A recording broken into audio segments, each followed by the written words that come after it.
watching News 10 at 11 on the news station.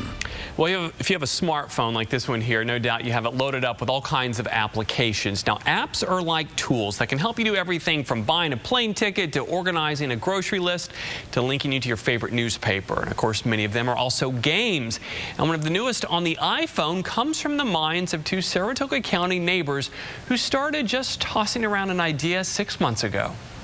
It's really starting to get a little buzz, and we're excited. Neighbors Brian O'Malley and Ken Molson are talking about their new app, Cohabit. It's like a double-layered game of Sudoku, combining numbers and colors in a grid. Each row and column can only have a number once, can only have a color once.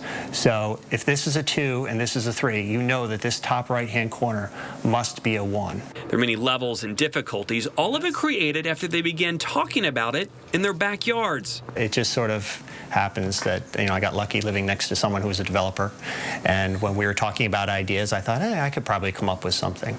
So I started to kind of brainstorm, and very quickly I came up with this idea. What used to take companies and millions and millions of dollars and a whole huge development team can now be done with a couple of neighbors and 6 months worth of work. The two divvied up the labor. Molson, who's a numbers guy, developed the spreadsheets and math formulas behind the game, while O'Malley, who runs his own web development company, brought Cohabit to life on the computer.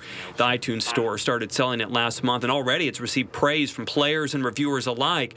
But they know word of mouth is the best marketing tool to make their game a success. It is lucrative, but it's also very competitive.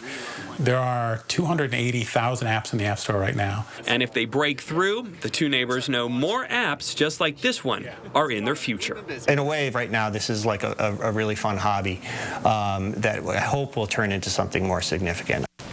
Now, the two say what is great about Apple's iTunes store and the App Store is once the app is approved, Apple then handles all the transactions and makes the product available worldwide. The revenue is split 70-30, 70% for the designer, while Apple keeps 30%.